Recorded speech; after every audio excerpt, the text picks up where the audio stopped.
Friends, good morning అండి. మనల్ని ప్రేమించే వాళ్ళు ఉంటారు, మనల్ని ద్వేషించే వాళ్ళు ఉంటారు. ఎంత దూరం ఉన్నా మనల్ని అభిమానించేవాళ్ళు ఫ్రెండ్స్ మనం ఎలాగున్నా అభిమానిస్తారు. మనల్ని ద్వేషించేవాళ్ళు మనం ఎంత మంచిగా చూసినా కానీ, మనం ఎంత మంచిగా మాట్లాడినా కానీ వాళ్ళు తిరిగిస్తూనే ఉంటారు. ఎందుకంటే మన ప్రవర్తనలో లోపం కాదు, వాళ్ళు ఆలోచించే ఆలోచనలో పొరపాటు ఉంటుంది.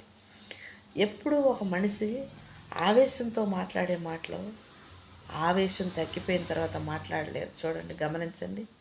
ఏ వైపు అయినా కానీ, అది ఆడవాళ్ళు కావచ్చు, మగవాళ్ళు కావచ్చు, ఏ వైపు చూసినా ఫ్రెండ్స్, కోపం అప్పుడు చూసినప్పుడు, వాళ్ళ మైండ్ సెట్ సరిగా లేనప్పుడు, వాళ్ళలో ఉన్న మానవత్వాన్ని ఎవరైనా దెబ్బతీసినప్పుడు, లేదా వాళ్ళ మంచితనాన్ని, వాళ్ళ మూర్ఖత్వాన్ని ఎవరైనా కానీ ఎత్తిపెట్టి చూపించినప్పుడు కొంతమందికి నచ్చదండి. చాలామంది చేసే అతిపెద్ద తప్పు ఏంటంటే, తనలో ఉన్న మూర్ఖత్వం కానీ, అమాయకత్వం కానీ, ప్రవర్తన కానీ, తనలో ఉన్న చెడు తనకి ఎప్పటికీ కూడా తెలియదు. తనలో ఉన్న అమాయకత్వాన్ని ఎదుటి వాళ్ళు వాడుకుంటూ ఉంటుంటారు. కొంతమంది తనలో ఉన్న మంచితనాన్ని ఆశ్రయ చేసుకుంటారు. ఒక్కొక్క మనిషి దగ్గర ఒక్కొక్కటి గమనిస్తూ పోతూ ఉంటారండి. కానీ అందరూ అలా కాదు ఫ్రెండ్స్. అర్థం చేసుకునే వాళ్ళు ఉంటారు. ఏ ప్రవర్తన ఎప్పుడు ఎక్కడ నటించాలో నటించేవాళ్ళు కూడా ఉంటారు. అది మనాతన అనేదానికి కాదండి. అవసరం వచ్చినప్పుడు నటించే వాళ్ళని ఎప్పటికీ నమ్మమాకండి. అది చాలా పొరపాటు. ఎందుకంటే వాళ్ళు నీకు అవసరం వచ్చినప్పుడే ఉపయోగించుకుంటారు. అవసరం లేనప్పుడు నీ ముఖం వైపు కూడా వాళ్ళు చూడరు. అసలు నువ్వు ఉన్నావని కూడా గుర్తించరు. కష్టం వచ్చినప్పుడు తోడుండలేని వాళ్ళు, అవసరం వచ్చినప్పుడు నటిస్తూ దగ్గరకు వచ్చేవాళ్ళు ఫ్రెండ్స్ ఎంత దూరం ఉంచితే అంత మంచిది.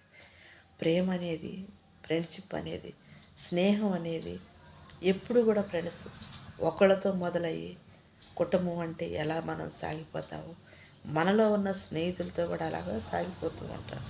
అదే స్నేహితులు ముందు ఒకలాగా వెనకొకలాగా నటించే వాళ్ళు అయితే, మనతో మనలాగుండి వాళ్ళతో ఇంకొకలాగా నటించే స్నేహితులు ఉంటే, స్నేహం అనేది ఎప్పుడు కూడా 4 వైపుల నుంచి నలుగురు స్నేహితులతో మొదలవుతుంటుంది.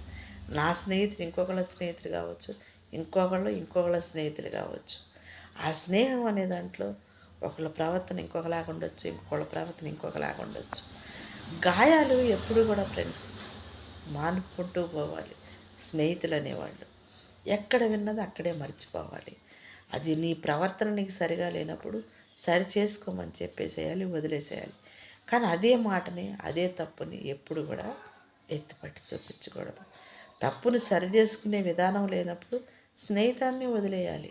స్నేహంలోనే తేడా ఉందనుకో, మోసంగా ఉందనుకో, ప్రవర్తన తేడా ఉందనుకో, ఇంకో స్నేహితుడు ఉంటాడు. ఎందుకంటే స్నేహితం అనేవాది ఎప్పుడు కూడా స్వార్థంతో నిండింది కాదు. అభిమానంతో, రక్త సంబంధం కంటే విలువైనది ఏదైనా ఉందంటే స్నేహమే ఫ్రెండ్స్.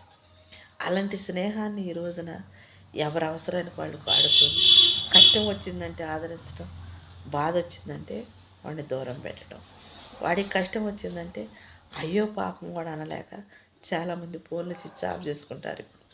ఎందుకంటే ఆడ సమస్యల్లో ఉండరా, ఫ్రెండ్స్గా నేనే ఉన్నాను కాబట్టి నాకే ఫోన్ చేస్తారు. ఎందుకులే, వాడికి ఇస్తే తిరిగి ఇచ్చే శక్తి ఉందో లేదో కూడా తెలియదు. ఎందుకు మనకి, వాడి సంగతి మనకు తెలుసు కదరా అని తప్పించుకునే స్నేహితులు కాదండి వాళ్ళు. అవసరం కోసమే వాళ్ళు, మాట కోసమే స్నేహితులు, మానవత్వం కోసం కాదండి. స్నేహితులు అనేవాళ్ళు నీ కష్ట సుఖాల్లో తోడుండేవాళ్ళు, నీ అవసరాన్ని ఒడ్డెక్కించేవాళ్ళు, లేదా నీకు లేకపోయినా కానీ నీ అవసరాన్ని గుర్తించి ఇంకొక స్నేహితుడి దగ్గర ఇప్పించి ఒడ్డెక్కించేవాళ్ళు స్నేహితులైతే. మోసం చేసేవాళ్ళు మరికొంతమంది అండి. ఎప్పుడు స్నేహితులు అడ్డం ఉండి ఇప్పించినప్పుడు, అవసరాన్ని కష్టాన్ని ఓదార్చినప్పుడు ఎప్పుడు కూడా కృతజ్ఞతతో ఫ్రెండ్స్ మళ్ళీ తిరిగి చెల్లించుకునే విధంగా ఉండాలి, ఇచ్చే విధంగా ఉండాలి. నువ్వు తిన్నా తినకపోయినా కానీ నీ స్నేహంలో మాత్రం ఎప్పుడు కూడా కలత రానియకూడదు. నీ నమ్మకాన్ని ఎప్పుడు కూడా మన్నులాగా మార్చుకోకూడదు ఫ్రెండ్స్. వన్ను చేసుకోవాలి. ఎందుకంటే నీకు తోడుండేది నీ రక్త సంబంధికులు కాకపోయినా నీ స్నేహితులైనా నీకు అండగా ఉంటారు. నీ కుటుంబం దూరం పెట్టినప్పుడు నీ స్నేహితులే నీకు తోడుగా ఉంటారు. చాలామంది కుటుంబ సభ్యులతో చెప్పుకోలేని స్నేహితులతో చెప్పుకుంటారు ఫ్రెండ్స్. అర్థం చేసుకోవడానికి ప్రయత్నించండి. ఎందుకంటే హృదయానికి దగ్గరగా ఒక స్నేహితురాలు కానీ స్నేహితుడు కానీ దొరికింది అంటే అది ఎప్పుడు కూడా ఎదుట వాళ్ళకి గాయం చేసే విధంగా ఉండదండి. గాయాల్ని కట్టే విధంగా ఉండాలి ఆ స్నేహం. మగవాళ్ళైనా ఆడవాళ్ళైనా ఫ్రెండ్స్, స్నేహంలో తేడా ఉండదండి. మన ఆలోచనలోనే తేడా ఉంటుంది. ఎందుకంటే మన ప్రవర్తన తేడా వచ్చినప్పుడే మనల్ని అవమానించే వాళ్ళు ఉంటారు, అనుమానించే వాళ్ళు కూడా ఉంటారు. మన ప్రవర్తన ఎప్పుడూ సరిగా ఉన్నప్పుడు, మన ప్రవర్తనలో ఏ తేడా లేనప్పుడు, మన స్నేహానికి ఎప్పుడు ఏ కళంకం మనం అంటించుకోకుండా ఎప్పుడైతే నిప్పులాగా మనం బ్రతుకుతుంటామో మన నిప్పు నలుగురికి వెలుతురుగా ఉంటుంది. నువ్వు తప్పులాగా బతికితే, తప్పుడు వ్యక్తిలాగా ఉంటే సమాజంలో అప్పుడే నిన్ను అసహించుకునేలాగా ఉంటుంది. ఎందుకంటే నూటికి కనీసం 90 మందిలో ఒకళ్ళన్నా కానీ స్నేహానికి విలువ చెప్పి సమాజానికి చూపించేవాళ్ళు కరువైపోయారు ఫ్రెండ్స్. మోసం చేసేవాళ్ళే ఎక్కువ ఉన్నారు. మీరే స్థితిలో ఉన్నారో ఒక్కసారి తెలుసుకోండి ఫ్రెండ్స్. Okay, thank you.